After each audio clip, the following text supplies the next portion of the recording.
सहनावतु सहनौ भुनक्तु सह वीर्यं करवावहै तेजस्विनावधीतमस्तु मा विद्विषावहै। ॐ शान्ति शान्ति शान्तिः।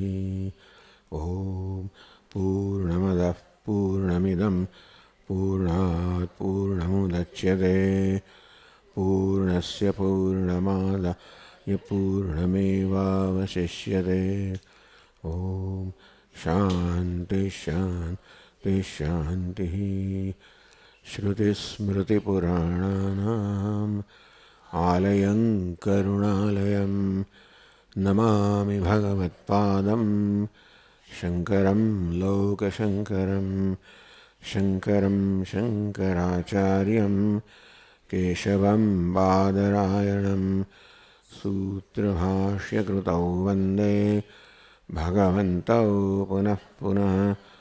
ईश्वरो गुरुरात्मेति मूर्तिभेदविभागिने व्योमवद्व्याप्तदेहाय दक्षिणामूर्तये। ॐ पार्थाय प्रतिबोधितां भगवता नारायणेन स्वयं व्यासेन ग्रथितां पुराणमुनिना मध्ये महाभारतम् अद्वैतामृतवर्षिणीं भगवतीम् अष्टादशाध्यायिनीम् अम्ब त्वामनुसन्दधामि भगवद्गीते भवद्वेषिणीम्। यं ब्रह्मा वरुणेन्द्ररुद्रमरुतः स्तुन्वन्ति दिव्यैस्तवैः वेदैः साङ्गपदक्रमोपनिषदैः गायन्ति यं सामगाः। ध्यानावस्थिततद्गतेन मनसा पश्यन्ति यं योगिनः यस्यान्तन्न विदुःसुरगणाः देवाय तस्मै नमः। ॐ नारायणः परो व्यक्तात् अण्डमव्यक्तसम्भवम् अण्डस्यान्तस्त्वमे लोकाः सप्तद्वीपा च मेदिनी।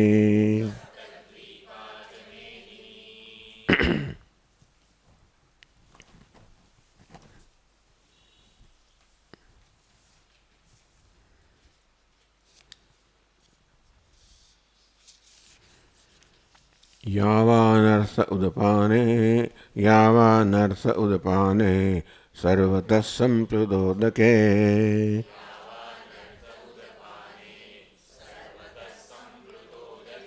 तावान् सर्वेषु वेदेषु ब्राह्मणस्य विजानतः।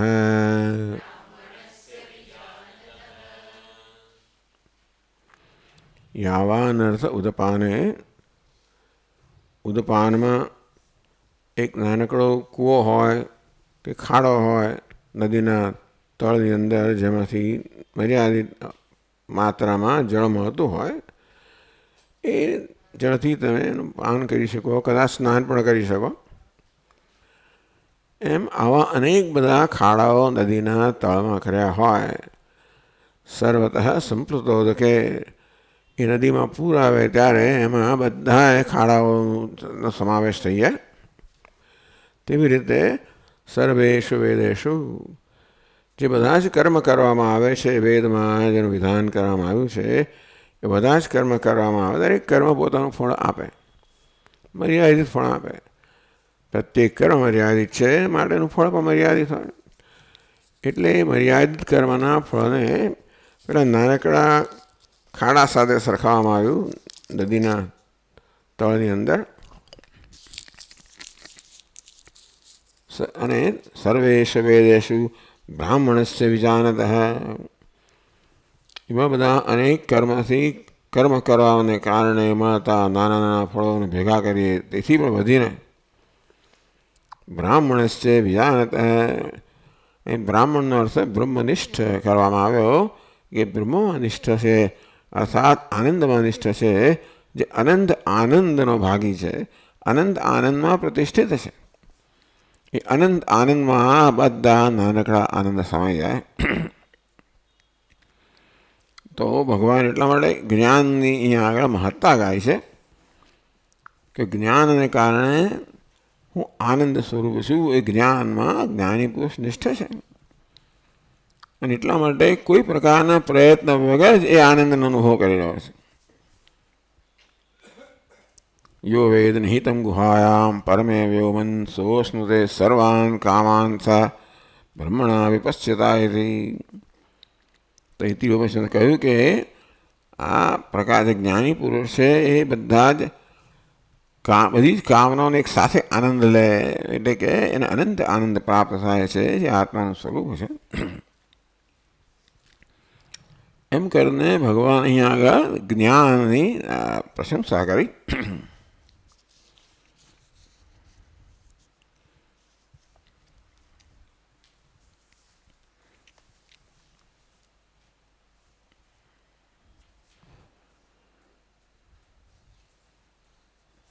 હરિ પરંપરયા પુરુષાર્થ સાધનમ યોગ માર્ગમ પરિત્યજ્ય. આવું જ હોય કે ભાઈ કર્મથી પ્રાપ્ત થતા બધા જ ફળનો સમાવેશ જ્ઞાનમાં થઈ જાય છે. તો પછી આ કર્મથી એ પ્રાપ્ત થાય છે એવા કર્મને છોડીને આપણે જ્ઞાનનો જ આશ્રય કેમ ન લેવો? કર્મ પરંપરયા પુરુષાર્થ સાધનમ. કર્મ કરવાને કારણે આપણા અંતઃકરણ શુદ્ધિ પ્રાપ્ત થાય, એ રીતે આપણે જ્ઞાનની યોગ્યતા પ્રાપ્ત થાય અને જ્ઞાન પ્રાપ્તિ દ્વારા થોડે જ્ઞાન નિષ્ઠા પ્રાપ્ત કરીએ ત્યારે આપણને અનંત આનંદ પ્રાપ્ત થાય.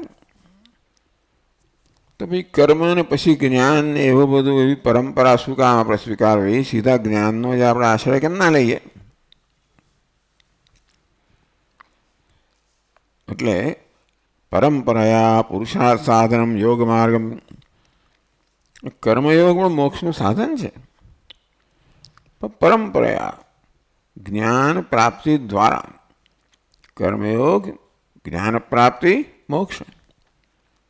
આમ કર્મયોગ છે જ્ઞાન પ્રાપ્તિ દ્વારા મોક્ષનું સાધન બને છે. એટલે જ્ઞાન તો મોક્ષનું સીધું સાધન છે. તો આ પરંપરા સાધન છે, પરોક્ષ સાધન છે, કર્મ છે, એને છોડીને આપણે સીધો જ્ઞાનનો આશ્રય કેમ ન લેવો? તસ્મૈ હિ સ્પૃહયતિ મનોમદીયમિતિ. અર્જુન કહે છે કે મારું મન તો એમાં જ એનાથી આકર્ષાય છે કે જેનાથી સીધે સીધો મોક્ષ પ્રાપ્ત થાય. જ્ઞાનની સાધનો હું કેમ ન કરું? શા માટે મારે કર્મ કરવું જોઈએ? એ કર્મ દ્વારા જ્ઞાન, એ દ્વારા મોક્ષ, એમ પરંપરાયા પરોક્ષ સાધનને બદલે સીધો જ જ્ઞાનનો જ આશય લઉં, એવું કેમ નહીં?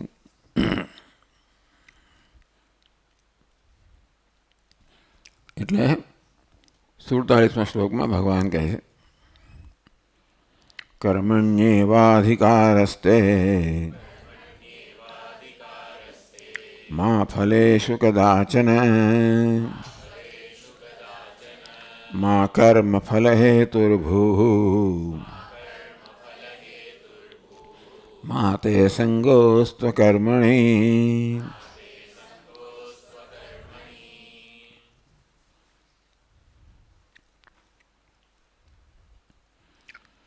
કર્મણી એવ અધિકારસ્તે. અર્જુન, તને કર્મમાં જ અધિકાર છે, કર્મમાં જ તારી યોગ્યતા છે. અથવા તારે માત્ર કર્મમાં જ આસક્તિ રાખવી જોઈએ. માં ફલેષુ કદાચન. ફળમાં ક્યારે આસક્તિ ન રાખવી જોઈએ. આપણે ચર્ચા કરશું કે કર્મ કરતી વખતે કર્મ અગત્યનું છે. ભગવાન કહે છે કર્મ ફળ અગત્યનું નથી. એટલે કે કર્મફળને ઉદ્દેશમાં રાખીને કર્મ ના કરવું, કર્મને ધ્યાનમાં રાખીને જ કર્મ કરવું. પણ ભગવાન કર્મફળને ધ્યાનમાં રાખીને કર્મ ના કરવું તો કર્મ કરવાનું પ્રયોજન શું? માણસ કર્મ કરે શેના માટે? જેથી કર્મનું ફળ પ્રાપ્ત થાય અને એમને સુખ આપે. આપના કહેવા પ્રમાણે કર્મના ફળનું જ મારે ઈચ્છા ન રાખવાની હોય તો પછી કર્મનું પ્રેરક બળ કયું? માણસ સામાન્ય રીતે ફળની તૃષ્ણાથી પ્રેરાઈને કર્મ કરતો હોય કે આ કર્મ કરીશ માટે મને આવું ફળ મળશે, અને એ વસ્તુ મને કર્મમાં પ્રેરતી હોય છે કે ચાલો આ કરવાથી આ લાભ થશે, આ કરવાથી આ સુખ પ્રાપ્ત થશે. એ પ્રકારે કર્મ કરવાને કારણે જે સંભવિત લાભ થવાનો છે,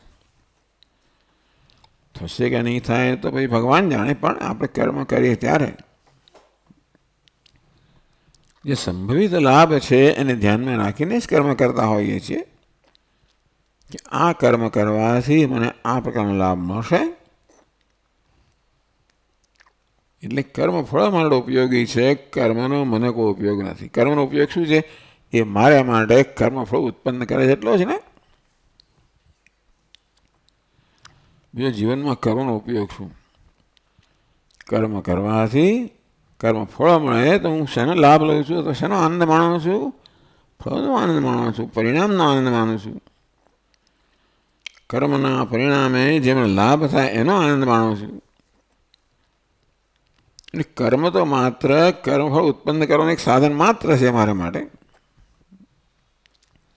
એટલે કર્મની કોઈ અગત્ય છે નહીં. મને કર્મફળની અગત્ય છે, કારણ એ મને આનંદ આપે છે. તો હું માનું છું એ જ આનંદનું સાધન છે. ભગવાન અહીંયા બહુ જ અત્યંત ક્રાંતિકારી વાત કહી રહ્યા છે કે સામાન્ય મનુષ્ય હંમેશા, એટલે મોટિવેશન જેને કહેવાય, પ્રેરક બળ, સામાન્ય રીતે કર્મ કરવાનો પ્રેરક બળ છે કર્મથી થતો લાભ. આ એક મેનેજમેન્ટનો બહુ મોટો ઇસ્યુ છે. આખી દુનિયા હંમેશા ફળને જોઈને, પરિણામને જોઈને જ બધું વસ્તુ નક્કી કરતી હોય છે. એટલું જ નહીં, પણ મારી કિંમત પણ હંમેશા મેં કયું પરિણામ ઉત્પન્ન કર્યું એથી જ થતી હોય છે ને. કર્મ છે એ તો આંતરિક વસ્તુ છે. એ તો મેં શું કર્મ કર્યું એ તો કોઈ દેખાવાનું નથી. એને કર્મ જે આંતરિક હોવાને કારણે એને માપવાનું કોઈ કારણ નથી. મેં જે પ્રયત્ન કર્યો કર્મની પાછળ જે પ્રયત્ન થાય છે એ આંતરિક છે, વ્યક્તિગત છે, અને તેથી એને માપવાનું કોઈ એને સાધન નથી આપણી પાસે. જ્યારે કર્મ કરવાને પરિણામે એ ફળ પ્રાપ્ત થયું એ ભૌતિક વસ્તુ છે, અને તે એને માપવાનું સાધન છે.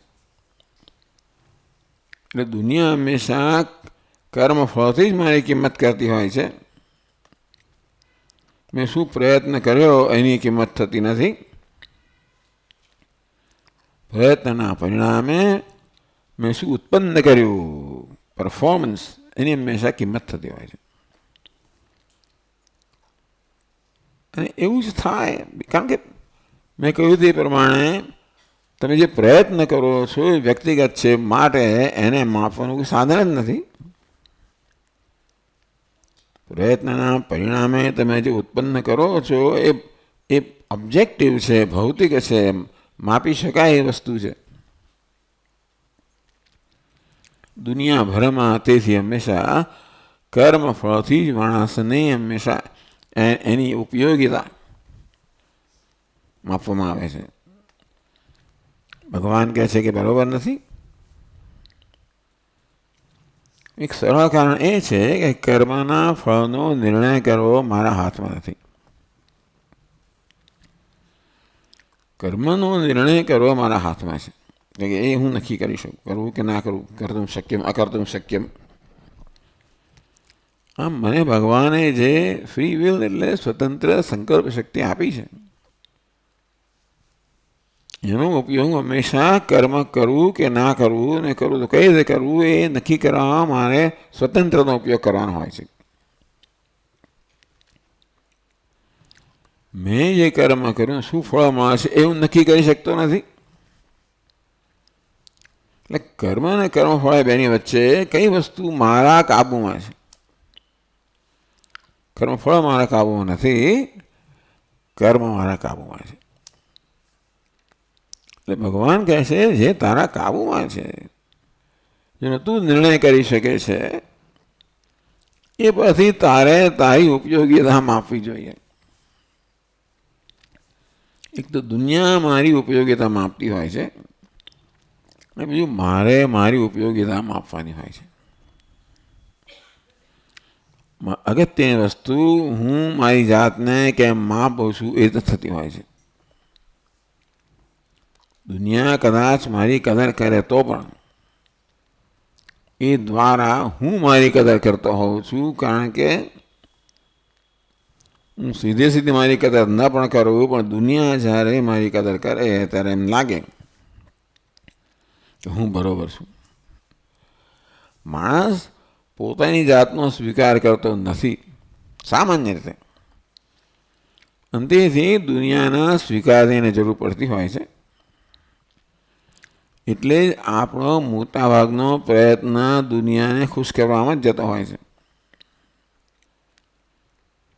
હું કંઈક કરું જેથી અન્ય વ્યક્તિ, અન્ય કઈ વ્યક્તિ જે મારા માટે અગત્યની છે, ગમે તેમ નહીં,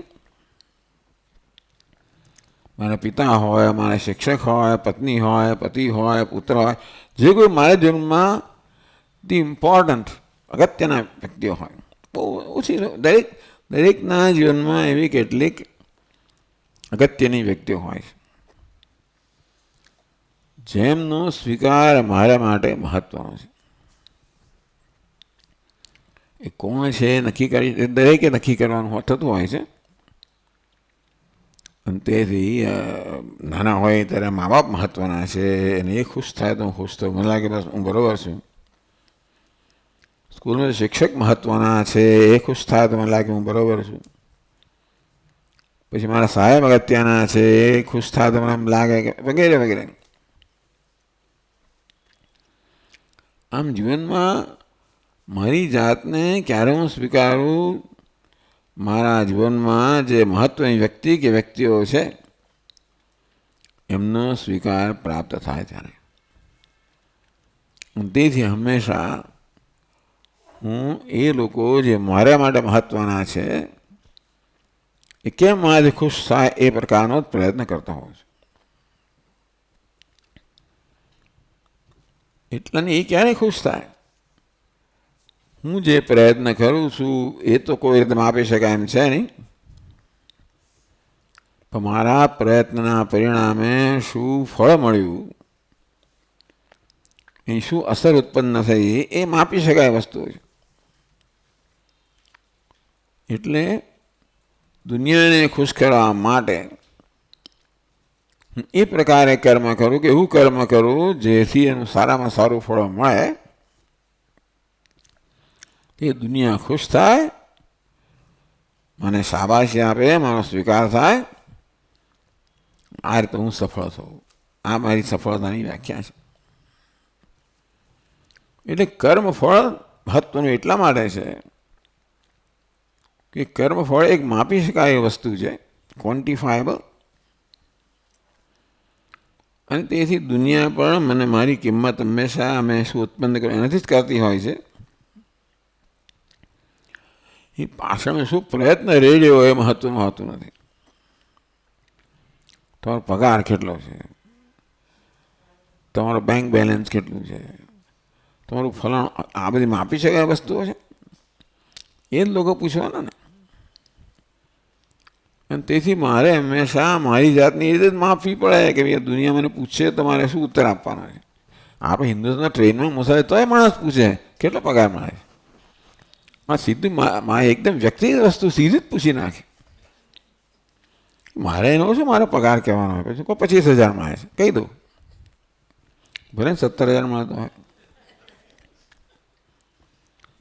કારણ કે હું કિંમતી છું એવું મારે જાહેર કરવું પડે ને, તો જ મને લાગે હું કંઈક છું. આ હંમેશા દુનિયા કર્મ ફળથી મને માપતી હોય છે. હું શું કર્મ કરું છું, કેવો પ્રયત્ન કરું છું, એનાથી નહીં. અને તેથી મારું બધું જ ધ્યાન હંમેશા કર્મફળ પર હોય, કર્મના પરિણામ પર હોય. એટલે ભગવાન કહે છે કર્મણી એવ અધિકારસ્તે મા ફલેષુ કદાચન. હે અર્જુન, કર્મ કરતી વખતે કર્મ મહત્વનું છે, કર્મનું ફળ નહીં, ભગવાન કહે છે. હવે આપણે કર્મ કરવાથી શું શું ઈચ્છીએ છીએ એના પર આધાર રાખે છે. કર્મનું પ્રયોજન માત્ર ભૌતિક ફળ પ્રાપ્ત કરવાનું હોય તો ફળ મહત્વનું જ છે. દુનિયા એ રીતે સમજે છે કર્મની ઉપયોગીતાને. ભગવાન કહે છે કર્મ એ બહુ વધારે કિંમતી વસ્તુ છે. પછી કહે છે પછીના શ્લોકમાં, એટલે એનો ઉપયોગ માત્ર કે ફળ પ્રાપ્તિ માટે ન થાય, એનો ઉપયોગ તો આધ્યાત્મિક ઉન્નતિ માટે થવો જોઈએ. આમ કંઈ પણ કરીએ ત્યારે 2 પ્રકારના ફળ પ્રાપ્ત થાય આપણને. એક તો ભૌતિક પ્રાપ્તિ થાય અને બીજી આધ્યાત્મિક પ્રાપ્તિ થાય. આધ્યાત્મિક પ્રાપ્તિ આંતરિક છે, માપી શકાય નહીં, કોઈ જોઈ પણ ના શકે. તેથી સામાન્ય રીતે હું એને મહત્વ આપતો નથી. માણસ એ કર્મનો ઉપયોગ આધ્યાત્મિક ઉન્નતિ માટે થાય, એક તો સમજ પણ નથી હોતી ને, તેથી માણસ એ રીતે કર્મને જોતો પણ નથી. પણ જ્યારે આપણે સમજીએ કે આપણે સુખ તો આધ્યાત્મિક ઉન્નતિ થાય છે, ભૌતિક ઉન્નતિથી નહીં. એટલે મારી પાસે ધન સંપત્તિ સત્તા પ્રતિષ્ઠા ગમે તે હોય, એક મને સુખ આપતા નથી. મને સુખ ક્યારે પ્રાપ્ત થાય? સુખ તો મારા મનની પ્રસન્નતાથી પ્રાપ્ત થાય. આપણે આમ કહીએ તો સુખ તો અંતઃકરણ શુદ્ધિથી પ્રાપ્ત થાય. સુખ એ આંતરિક વસ્તુ છે ને, બાહ્ય વસ્તુ તો છે નહીં. તે સુખ એ છે આપણો એક આધ્યાત્મિક અનુભવ છે, આંતરિક અનુભવ છે. અને તેથી મનની અવસ્થાથી સુખ નક્કી થાય, જગતની અવસ્થાથી નહીં. એવું હોય કે ભાઈ જગતની અવસ્થા એટલે મને અમુક વસ્તુ મળે તો હું ખુશ થઉં, એ રીતે મનની ખુશીથી મને ખુશી મળે છે, બહારની વસ્તુથી નહીં. ભગવાનને એના તરફ ધ્યાન આપ કે તું ફળ કર્મ ફળ એટલે બહારની જે ભૌતિક પ્રાપ્તિ છે એને મહત્વ ના આપીશ. એ તો કર્મ કરીશ એટલે ફળ મળવાનું જ છે, એટલે કે પણ એને ધ્યાનમાં રાખી, એને મહત્વ આપી એને કર્મ ના કરીશ. કર્મ તારી આંતરિક ઉન્નતિનું પણ સાધન બની શકે છે અને બનવું જોઈએ. આ મનુષ્યને આ મળી બહુ એકદમ વિરલ ભેટ છે, જે બીજા કોઈ જીવનું ઉપલબ્ધ નથી. કર્મ કરવાની સ્વતંત્રતા કોઈને છે નહીં, મનુષ્ય સિવાય બીજા કોઈને. એટલે માત્ર દેહને કે વાણીની ચેષ્ટાને કર્મ નથી કહેવામાં આવતું. જે કર્તૃત્વ બુદ્ધિ છે, જે હું કર્મ કરું છું એ પ્રકારની જે વૃત્તિ છે, એ મહત્વની વસ્તુ છે. એક માણસ મનુષ્યમાં જ એ વસ્તુ હોઈ શકે. બસ સ્વામી તમે કર્તૃત્વનું મહત્વ આપો છો, હમણાં તો મહત્વ આપવાનું છે.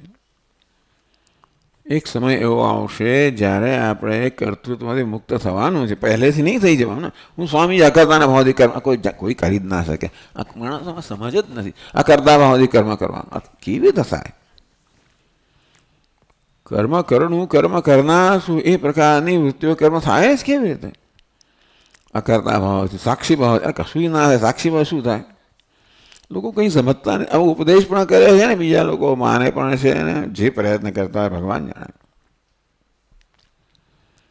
હું જ્યાં સુધી મારું પૂરું વ્યક્તિત્વ કર્મના ન રેડું કર્મ થાય જ નહીં. જેટલું રેડું એટલું જ પ્રમાણમાં કર્મ સારી રીતે થાય. હું કર્મથી અલગ રહું, સાક્ષી બનું ના. હું કર્મની અંદર બરોબર પૂરેપૂરો લાગેલો હોઉં તો જ કર્મને ન્યાય આપી શકું. હું રસોઈ કરું છું, હું સાક્ષી છું. એટલે શું? જ્યારે આવશે જેટલી વિસલ થશે એટલે થશે, એટલે સાક્ષી છું.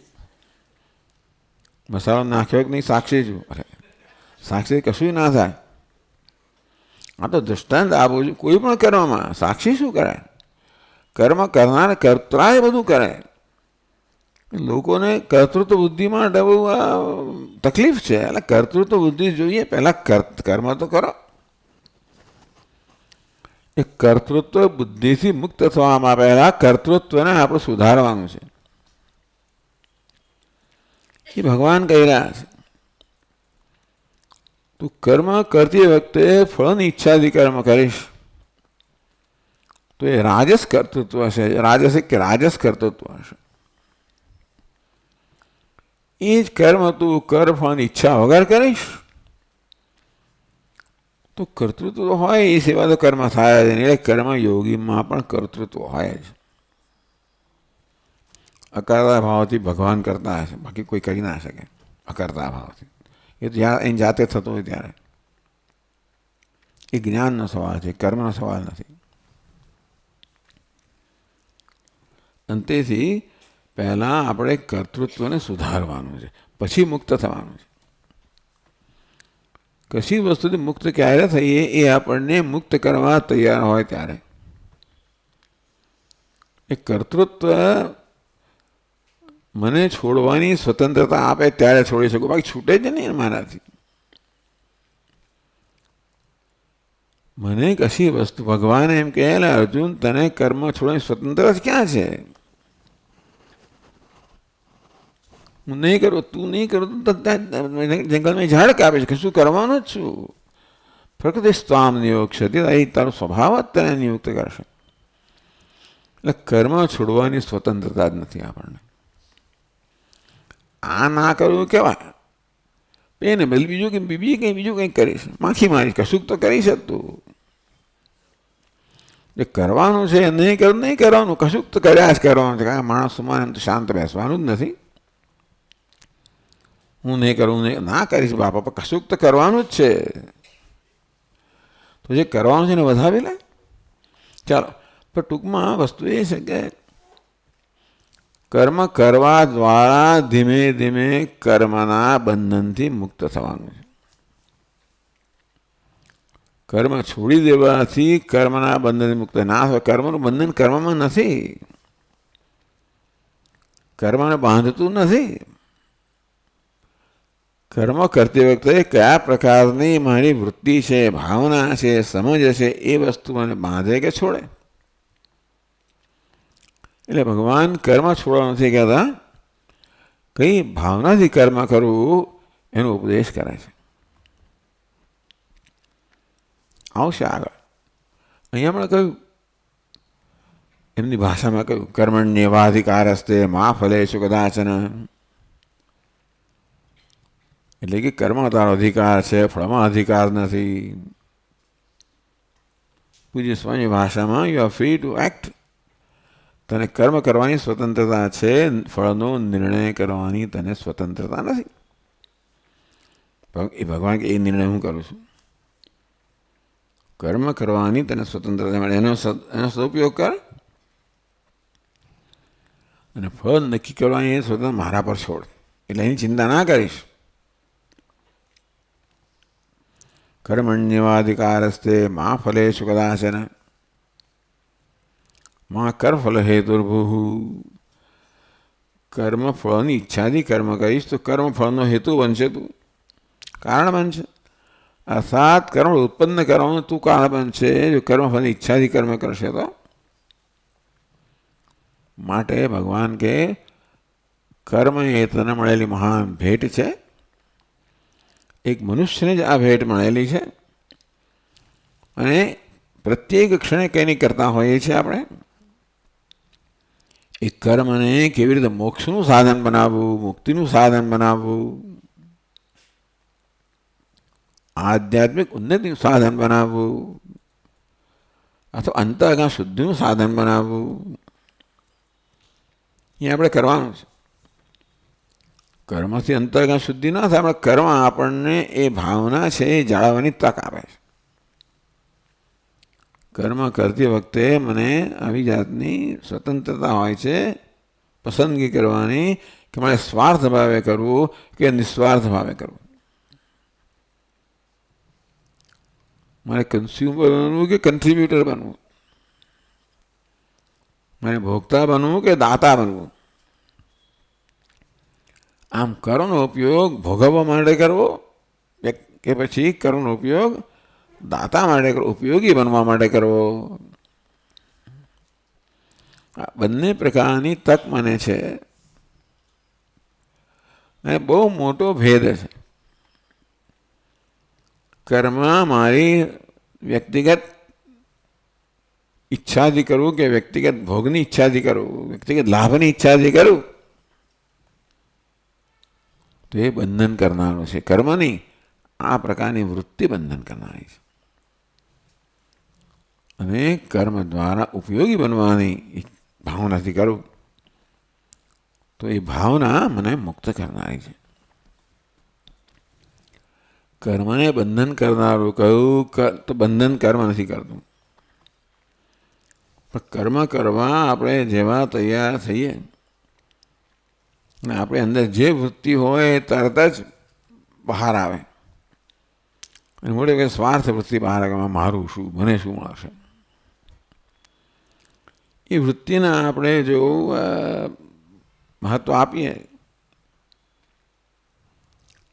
એ વૃત્તિને આપણે પ્રોત્સાહન આપીએ કે મારું શું, તો એ વૃત્તિ તો વધતી જ જવાની છે. સ્વાર્થ એવી વસ્તુ છે કે અગ્નિ સમાન છે, જેમ જેમ પૂરો કરવા જાઓ તેમ તેમ એ તો વૃદ્ધિ જ પામવાનો છે. અંતે કર્મ કંઈ નથી કીધું, કર્મ આપણે તક આપે છે. કર્મ કરીએ એટલે આપણા મનમાં વસ્તુ આ તરત આ જાગૃત થાય, પેલો અહંકાર કે મારું શું. તે વખતે મને સ્વતંત્રતા, તારું કશું નથી એ કહેવાની સ્વતંત્રતા મને છે. હું એ સ્વતંત્રતાનો ઉપયોગ કરું તો આ કર્મ તારી માલિકીનું નથી, ભગવાનની માલિકીનું છે. આ કર્મ તો તને આપેલી ભગવાન આપેલી ભેટ છે અને મળે એનો સદુપયોગ કર. હા, તારા સુખ માટે જ. એ સમજવું જોઈએ કે કર્મ એ કોઈ ભૌતિક લાભથી મળતું સુખ નથી. સુખ ભૌતિક લાભથી નથી મળતું. સુખ તો અંતઃકરણ શુદ્ધિથી જ મળે છે. જ્યારે પણ આપણે સુખ અનુભવીએ છીએ ત્યારે બહારનો લાભ કે બહારની ઘટના છે એ તો માત્ર નિમિત્ત જ છે. આપણા મનમાં યોગ્ય વૃત્તિ જન્મવા માટે એ ઘટના નિમિત્ત છે. અને તેથી બહાર શું બને છે માત્ર નિમિત્ત છે, અંદર શું બને છે એ જ વસ્તુ અગત્યની છે.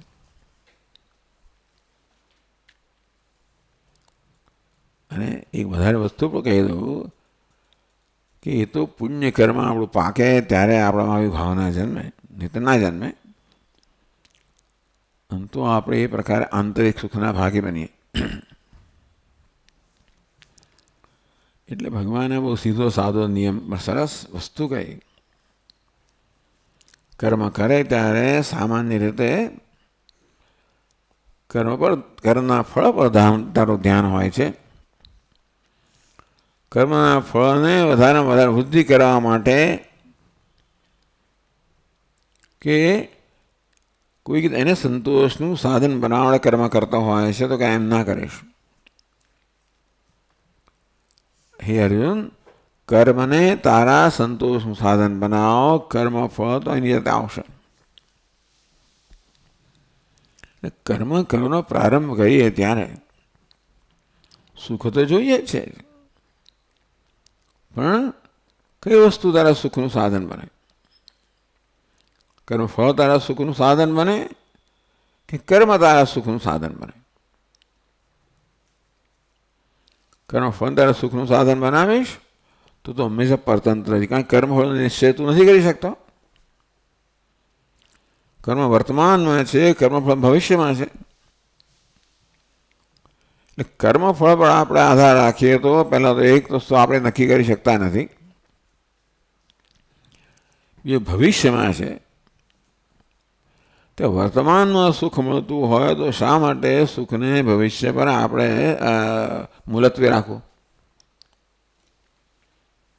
હે અર્જુન, કર્મને તારા સુખનું સાધન બનાવો, કર્મફળને નહીં.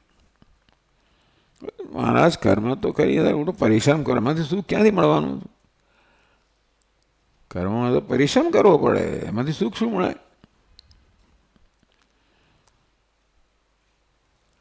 માણસ પરિશ્રમ કરે ત્યારે પણ ધ્યાનમાં રાખે મને શું લાભ મળવાનો, તો પરિશ્રમ એને આનંદ આપે, એ કર્મફળ નહીં.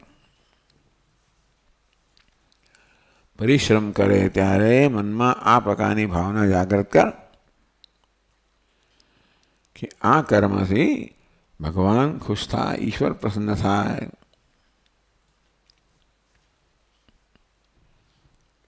અથવા એ જરા અઘરી વસ્તુ છે, માનો કે ભાઈ આ કર્મ કરવાથી કઈ રીતે હું ઉપયોગી બનું, આ કર્મને કઈ રીતે કરવું, કઈ ભાવનાથી કરવું, તે હું વધુ ઉપયોગી બનું. એ કેમ થાય? તો એ પ્રકારે કર્મ કર. એટલે કર્મની પાછળ કર્મ તો કરવાનું છે, પણ એની પાછળ કઈ ભાવના જે છે, મનમાં કયા પ્રકારની વૃત્તિ જાગૃત કરવી. સ્વાર્થ વૃત્તિ જાગૃત કરવી, કેમ વધારે કર્મ ફળ મેળવવું, વધારે વ્યક્તિગત લાભ કેમ મેળવવું, અથવા તો આ કર્મ દ્વારા વધુ ઉપયોગી કેમ થવું, આ બંને પ્રકારની પસંદગી સ્વતંત્રતા મને છે. માં ફલેષુ કદાચન, એટલે ફળની અથવા તો વ્યક્તિગત લાભની ઈચ્છાથી કર્મ ના કરીશ. કર્મણીય અધિકાર, કર્મને તું આ પ્રકારે નિસ્વાર્થ ભાવે કરે અથવા તો ઉપયોગી થવાની ભાવનાથી કર. નિસ્વાર્થમાં ઉપયોગી થવાની ભાવનાથી કર્મ કર. આવો અર્થ કાઢવો જ અઘરો છે આ બધા શબ્દોમાંથી. ચાલો આપણે ભાષ્ય વાંચીએ. તત્ર કર્મણિ એવ અધિકારઃ ન જ્ઞાનનિષ્ઠાયાં તે તવ તત્ર ચ કર્મ કુર્વતઃ મા ફલેષુ અધિકાર અસ્તુ કર્મફલતૃષ્ણા મા ભૂત કદાચન કસ્યાંચિદ અપી અવસ્થાયામ ઇત્યર્થઃ.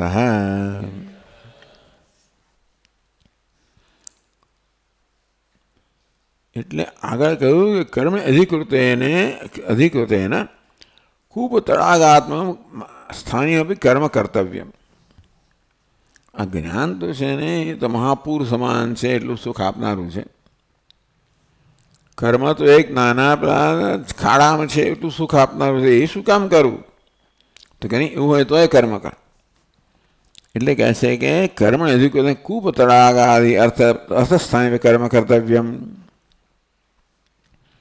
આગળના શ્લોકમાં કહ્યું કે નદીના તળની અંદર, પટની અંદર નાના એક ખાડામાંથી જે પાણી મળે એને એ બધું મળી જાય. જો આપણે પૂર આવે ત્યારે તું પૂરની રાહ જોઈશ, કે પૂરની રાહ ના જોઈશ, તું ખાડા કરવા માંડ. આમ શ્લોકમાં કયા કરતા મહારાજ જુદું કહે છે, કારણ કે એટલે છેલ્લા વાક્યમાં કહ્યું તસ્માત પ્રાગ જ્ઞાન નિષ્ઠા અધિકાર પ્રાપ્ત. તેને જ્ઞાન નિષ્ઠાની નિષ્ઠાની અધિકારિત્વ પ્રાપ્ત ન થાય, યોગ્યતા પ્રાપ્ત ન થાય ત્યાંથી કર્મ ત્યાં સુધી કર્મમાં તન અધિકાર છે. જ્ઞાન નિષ્ઠાની યોગ્યતા પ્રાપ્ત થાય ત્યાંથી કર્મમાં જ અધિકાર છે. પણ કર્મ તો પેલું ખૂબ તડાકા જેવું છે, નાનું નાનું ફળ આપનાર, એ તો એ જ કર્મ. મને તો પેલું પૂર જોઈએ, તો કે એ નહીં. એટલે આ દ્રષ્ટાંત કયું આપ્યું ને, એટલે આ કંઈક બધું મેળ ખપેલે ભાષ્યકાર આવું છેલ્લે એક વાક્ય મૂક્યું. આગળના શ્લોકમાં અને આની અંદર જે કંઈક હોય તો ભગવાનના મનમાં પણ, એટલે ભાષ્યકારે વાક્ય મૂક્યું કે ભાઈ તને તો હે અર્જુન આ ખૂબ તળાગ એટલે નાનકડો કૂવો હોય, નાનકડું ખાબોચિયું હોય, એવું કર્મ કરવું તારે એ જ તારે કરવાનું છે. એક બાજુ કહે છે કર્મ તો માત્ર એટલું નાનકડું જ ફળ આપે છે, જ્ઞાનથી તમને પૂર જેટલું ફળ પ્રાપ્ત થાય. તો સારું, ત્યારે હું જ્ઞાન માટે જ પ્રયત્ન કરીશ. તો કે ના, તું જ્ઞાન માટે આવું કહ્યા પછી કહે છે જ્ઞાનથી તો તમને પૂર આવે ને જેટલું થાય એવું ફળ પ્રાપ્ત થાય, કર્મથી માત્ર એક નાનકડા ખાબો છે એવું ફળ પ્રાપ્ત. તો સારું ભગવાન, હું તો પેલું પૂર જેવું એવું કર્મ કરે. જ્ઞાન તો કે નહીં, તારે નહીં કરવાનું. આવું કહ્યા પછી આવું કહે છે. ચાલો જે હોય તો, પણ એટલે પછી ભાષ્યકારે છેલ્લે વાક્ય મૂક્યું કે તારે તો બાપુ કર્મ જ કરવાનું છે, તું જ્ઞાનની વાત હમણાં ના કરીશ. એટલે કર્મ અધિકૃત એને તું હજી કર્મમાં અધિકાર યોગ્યતા ધરાવવાનો છે, એ જ્ઞાનની યોગ્યતા પ્રાપ્ત કરી નથી. કૂપ તળાગાદી અર્થસ્થાનીય આપી. તેથી પેલું કૂપ અને તળાગ નાનું નાનું હોય, જળાશય, એવું કર્મ છે, ભલે એવું નાનું હોય તોય તને અત્યારે તું એને માટે યોગ્ય છે, એ જ તારે માટે યોગ્ય સાધન છે. ટૂંકમાં કર્મને કોઈ ભૌતિક કર્મ ફળથી માપવાનું નથી. કર્મથી આપણને શું આધ્યાત્મિક લાભ થાય છે, શું અંતઃકરણ શુદ્ધિ પ્રાપ્ત થાય, એનાથી કર્મને માપવાનું છે. પ્રત્યેક કર્મ આપણે માટે અંતઃકરણ શુદ્ધિની તક છે. એ દ્વારા પ્રત્યેક કર્મ સીધે સીધું સુખની તક છે. કર્મ ફળ છોડો ને, પ્રત્યેક કર્મ આપણને આનંદ આપી શકે જો એને યોગ્ય ભાવનાથી કરવામાં આવે. એ કર્મ કે એ આપણે નિસ્વાર્થ ભાવના આનંદ આપનારી છે. એ નિસ્વાર્થ ભાવના કેમ કેવી જાગૃત કરવી? કર્મ એ માટેનું આપણને કર્મ એ માટેની એક તક બની રહે છે. આમ પ્રત્યેક કર્મ કહો, પ્રત્યેક સંજોગ કહો નો ઉપયોગ શેમાં કરવાનો? આ ભાવના જાગૃત કરવામાં. કેવી રીતે ઉપયોગી બનવું? તો એ કર્મ મારે સુખનું સાધન બનશે. મારે કર્મના ફળ સુધી રાહ નહીં જોવી પડે. એટલે તું તો અર્જુન આ પ્રકારે કર્મ કર, ભલે કૂપ તળાગ, કારણ કે કર્મના ફળથી કરવાનું માપવાનું નથી. કર્મ તો કૂપ તળાગા જેવી જ તમને આપશે પરિણામ, પણ ફળથી માપવાનું નથી. કર્મને સીધું કર્મથી માપવાનું છે. એના દ્વારા આપણને શું આંતરિક શુદ્ધિ પ્રાપ્ત થાય, એ જ કર્મને માપવાનું છે.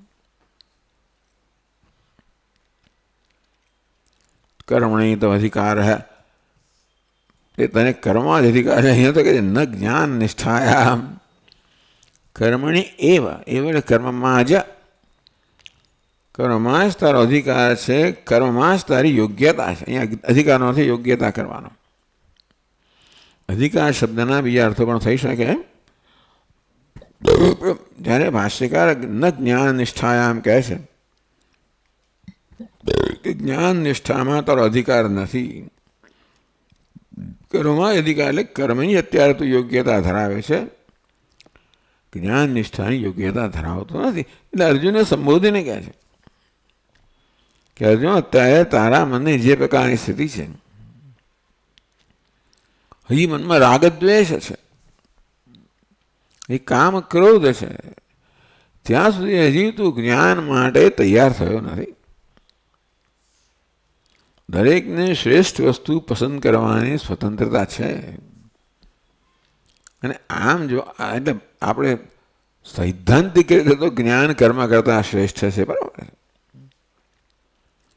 પણ વાસ્તવિક રીતે જોવા જઈએ તો હજી તું જ્ઞાન માટેની યોગ્યતા પ્રાપ્ત નથી કરી, ત્યાં સુધી તારા માટે કર્મ શ્રેષ્ઠ સાધન છે.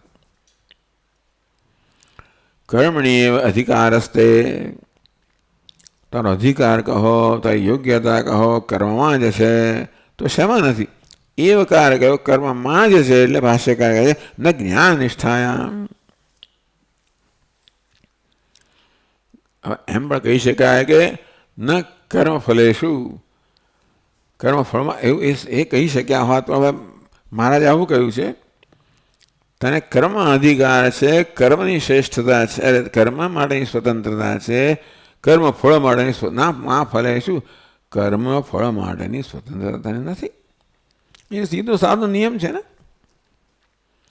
કર્મ કરું મારા હાથમાં છે, એ દ્વારા શું પરિણામ આવે એ નક્કી કરું મારા હાથમાં નથી. કર્મનું પરિણામ નક્કી કરનારા તો ઘણા બધા પરિબળો છે. હા, કર્મ મેં કર્યું એ બહુ અગત્યનું પરિબળ છે. એ સિવાય કર્મ અને કર્મફળ વચ્ચે ઘણા બધા પરિબળો રહેલા છે. એ બધા પરિબળો મારા હાથમાં નથી. અને તેથી જે કર્મ કર્યું એનું શું ફળ મળશે એ તો હું નક્કી કરી શકું એમ છું નહીં. ભગવાન નક્કી કરે, પણ એને શું નક્કી કર્યું તો એ જ જાણે. હું તો આટલું જ જાણું છું કે આ કર્મ કર્યું. અને તેથી કર્મમાં તારી સ્વતંત્રતા છે, કર્મ ફળ નક્કી કરવાની સ્વતંત્રતા તને નથી.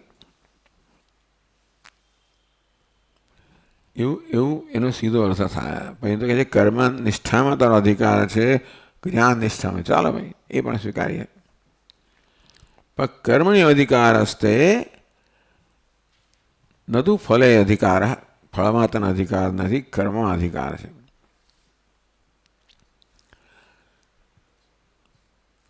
તત્ર ચ કર્મ કુર્વતઃ, ચાલો ભાઈ કર્મની સ્વતંત્રતાને છે, એ કર્મ જ્યારે કરતો હોય ત્યારે મા ફલેશ અધિકાર હસ્તુ, તને ફળમાં અધિકાર ન હોય. એટલે શું? કર્મફળ તૃષ્ણા મા ભૂત કદાચન, મા ફલેશુ કદાચન. એનો અર્થ કર્યો કે ફળ એટલે ફળની તૃષ્ણા, એવો અર્થ કર્યો. ટૂંકમાં કર્મફળની તૃષ્ણા તારે ન અધિકાર નહીં થતા. કર્મફળની તૃષ્ણા ક્યારેય ન કરવી જોઈએ. કદાચ અને ક્યારે એટલે શું? કશ્યામ ચિદપી અવસ્થા, કોઈ અવસ્થામાં પણ. કર્મ કરતા પહેલા, કર્મ કરતી વખતે, કર્મ પછી, કોઈ વખતે ટૂંકમાં કર્મફળની ચિંતા કરવાની જ ના હોય તારે. કર્મફળનો વિચાર તને આવો જ ના જોઈએ. કર્મ પહેલા, કર્મ વખતે, કર્મ પછી પણ કર્મના ફળ જે છે એ તારા અધિકારનો વિષય નથી. તારું ધ્યાન હંમેશા કર્મ પર જ હોવું જોઈએ. કારણ કે કર્મ ફળમાં જો મારું ધ્યાન જશે તો પછી કર્મમાં મારું એટલું ધ્યાન રહેશે નહીં. અને તો પછી કર્મની ક્વોલિટી, ગુણવત્તા પર અસર થવાની છે.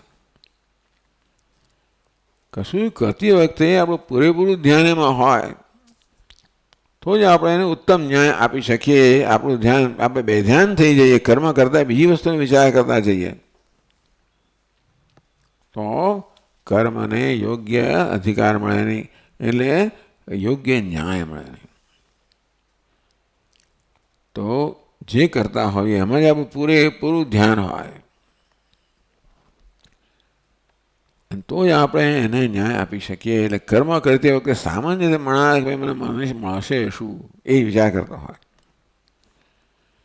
જો એ કર્મનું ફળ કહો, કર્મ પરિણામ એ મહત્વનું હોય તો કર્મ કરતી વખતે પણ મારા મગજની અંદર આવવાનું છે કે મને મળવાનું શું છે, લાભ થશે કે નહીં, કયો લાભ, એ બધી ગણતરી મનમાં ચાલતી હોય. કર્મ કરતી વખતે જો મને આમ મળશે, પેલું મળશે, પછી આમ કરી શેખ ચલી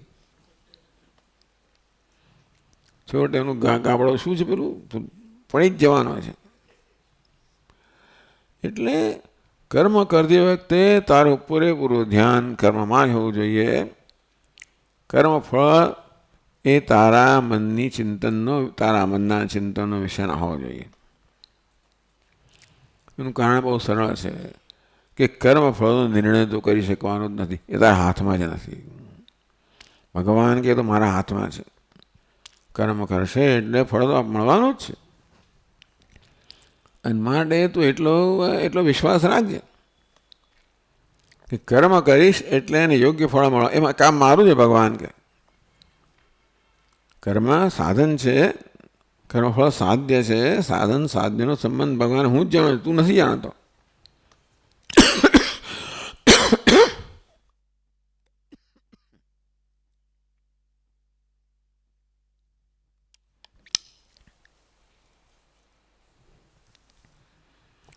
તેથી કર્મ કરતી વખતે માત્ર કર્મમાં જ તારું ધ્યાન હોવું જોઈએ. કર્મ ફળમાં તારું ધ્યાન વિક્ષિપ્ત ના થવું જોઈએ. નહીંતર તું કર્મને ન્યાય નહીં આપી શકે. રસોઈ બનાવે છે કે પેલા આવશે, એમને ગમશે કે નહીં ગમે, શું બોલશે, પેલા એ બધી એ બધાની અંદર આપણું ધ્યાન હોય તો આની અંદર મીઠું વધારે પડી જાય, રહી જાય, કે ગડબડ થવાની જ છે. જે કરવાનું એમાં ધ્યાન ન હોય તો પછી ન્યાય નહીં મળે. માટે તું શ્રેષ્ઠ રીતે કર. એમને ગમશે જ, નહીં ગમે તો ભગવાનની ઈચ્છા. કારણ કે એથી વધારે તું શું કરવાનું છે? સારામાં સારું કામ કરવાથી વધીને તું શું કરીશ? તારી જેટલી કુશળતા છે બધી કુશળતા છે એની અંદર રેડ તું. એથી વધારે કરીએ પણ શું? એનાથી જે થશે એ સ્વીકારી લેજ પછી. ના મારે તો વધારે જોઈએ પણ તમે કરો એથી વધારે મળવાનું જ નથી. તારી યોગ્યતાથી વધારે મળવાનું નથી. માટે તું શ્રેષ્ઠ પ્રયત્ન કર. કર્મફળની ચિંતા ના કરીશ. માટે એ કર્મફળને એ કર્મ કરવા માટેનો પાયો કે સાધન ના બનાવીશ. કર્મ શ્રેષ્ઠ કેમ થાય? માં કર્મફળ હેતુર્ભુ, એટલે ફળ માટે કર્મ કરે તો કર્મફળનો હેતુ બની જાય. એટલે કે તું કર્મ ઉત્પન્ન કરનાર બની જાય. એટલે કર્મ આસક્તિ જે છે તેને બંધન કરનારી નીવડશે. તો કર્મ જ નહીં કરવું. કરીએ ને પાછી બંધાઈમાં સે સંગો, તો નિષ્ક્રિયતામાં તને સંગ ના હોવો, આસક્તિ ના હોવી જોઈએ. સક્રિય પણ બંધ. એટલે કેવી જીવન સક્રિય હોવું જોઈએ. અને કેમ સક્રિય હોવું જોઈએ ભગવાન કહી રહ્યા છે. નિષ્ક્રિયતાનું સ્થાન જ નથી ભગવાનના આ ભગવદ્ ગીતામાં. દૂર એને પછી કહે છે પોતે જ ભાઈ. પણ અને વારંવાર જ્યારે તક મળશે ત્યારે ભગવાન કહે છે કે નિષ્ક્રિયતાને કોઈ સ્થાન નથી. હવે કારણ કે નહીં તો એમનું જગત ચલાવે કોણ? માણસ નિષ્ક્રિય બની જાય એટલે સંન્યાસ એ વાત અહીંયા ગીતામાં તો આવતી જ નથી. એ કર્મ છોડવાની સંન્યાસ કર્મ છોડવાની વાત નથી આવતી. કર્મમાંથી મુક્ત થવાની વાત આવે છે. પણ મુક્ત થવું એટલે છોડી દેવું એવું નથી. એમને વ્યાખ્યા છે જ નહીં ક્યાંય ભગવદ્ ગીતામાં. કર્મ કર્યા વગર ચાલે એમ છે તો શ્વાસ તો લેવાનો જ છે ને. આ દુનિયામાં જે બધી સામગ્રી છે ઉપયોગ તમારે કરવાનો જ છે ને. એ મીમાંસકો કહેલા તમે જ્યારે દુનિયાની નો ઉપયોગ કરો તો તમારે કંઈ પ્રદાન કરવું જ પડે. મફતનું ખવાય જ નહીં. એટલે એમને સંન્યાસ તો મીમાંસકોને સ્વીકાર્ય જ નથી. કશું ના કરો. પણ ભાષા પછી આપણે વેદાંતને સમજાવે કે સંન્યાસ એટલે શું. એમાં તમે સંન્યાસ એટલે કર્મ છોડી દીધું. અને તો ભાઈ તમને ખાવાનો અધિકાર જ નથી. કર્મ કરો તો જ અધિકાર છે એવું એ લોકો માને છે. એમાં આટલો અપવાદ છે કે ભાઈ કર્મ તો જ્ઞાનનિષ્ઠ છે એને આ નિયમ નથી લાગુ પડતો એટલો જ અપવાદ છે. બાકી અપવાદ નથી.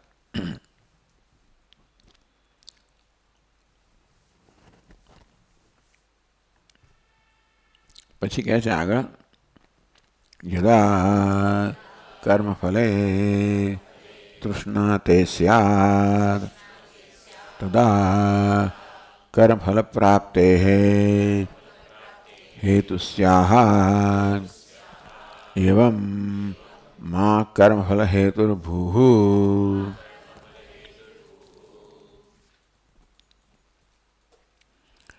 કર્મફલ પ્રાપ્તે હેતુ મા ભૂ. યદા કર્મફલે તૃષ્ણા તે સ્યાત, કર્મ કરતી વખતે કર્મના ફળમાં તેને તૃષ્ણા હોય તો તું કર્મફલ પ્રાપ્ત હેતુ. ભગવાન માત્ર કે કર્મફલ હેતુ પણ કર્મફલ પ્રાપ્ત હેતુ. તું ફળમાં તૃષ્ણા રાખીને કર્મ કરીશ તો કર્મફળની પ્રાપ્તિનો હેતુ કારણ બનીશ. કર્મ કરતી વખતે તારું ધ્યાન કર્મફળમાં છે, એમાં તું આસક્ત છે, એટલા માટે ફળને ઉત્પન્ન કરનાર તું બનીશ. ભગવાન કે કર્મફળ કરવું ઉત્પન્ન મારું કામ છે, પણ તું સતત કર્મફળની ચિંતા કર્યા જ કરીશ, એમાં આસક્ત રહીશ તો તું કર્મફળ ઉત્પન્ન કરનારો જાણે કે બનીશ. અને તો તું કર્મફળથી બંધાઈશ. કર્મફળનું ઉત્પન્ન કરનાર તું બનશે તો તું ત્યાં પણ તારું કર્તૃત્વ ત્યાં તું બંધાઈશ. કર્મમાં કર્તૃત્વ માટે કર્મથી બંધાઈશ, બરોબર છે, પણ કર્મફળની કોઈ ઈચ્છા રાખીશ તો એનાથી બંધાઈશ. તો માટે એ વસ્તુ મારા પર છોડી દે. માં કર્મ હેતુર્ભુઃ કે છે આગળ, યદા હિ કર્મફલ તૃષ્ણા પ્રયુક્ત કર્મણિ પ્રવર્તતે તદા કર્મફલસ્યૈવ જન્મનઃ હેતુર્ભવેત. યદા હિ કર્મફલ તૃષ્ણા પ્રયુક્ત કર્મણિ પ્રવર્તતે. કર્મફળની તૃષ્ણાથી પ્રેરાઈને જ્યારે માણસ કર્મમાં પ્રવૃત્ત થાય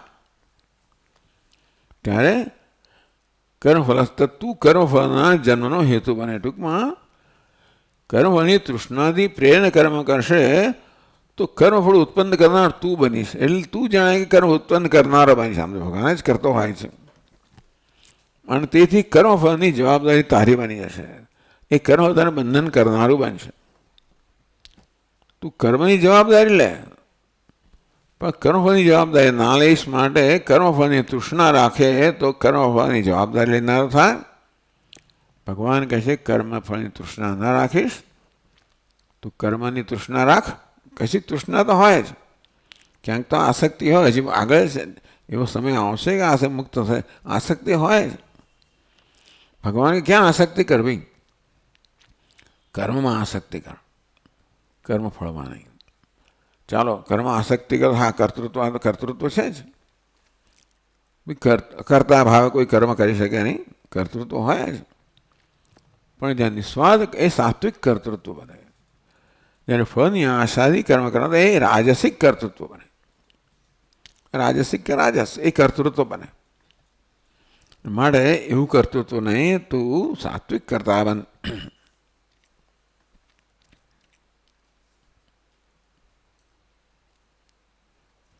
એટલે આ પ્રકારે ભાષ્યકાર શ્લોક સમજાવે છે, આપણે આગળ જોઈશું. ઓમ પૂર્ણમદઃ પૂર્ણમિદં પૂર્ણાત પૂર્ણમુદચ્યતે પૂર્ણસ્ય પૂર્ણમાદાય પૂર્ણમેવાવશિષ્યતે.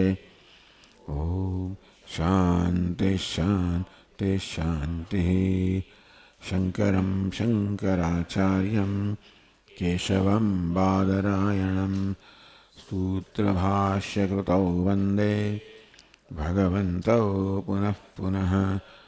ઈશ્વરો ગુરુરાત્મેતિ મૂર્તિભેદવિભાગિને વ્યોમવદ્વ્યાપ્તદેહાય દક્ષિણામૂર્તયે નમઃ. ઓમ શાંતિ શાંતિ શાંતિ. હરિ ઓમ. શ્રી ગુરુભ્યો નમઃ. હરિ ઓમ.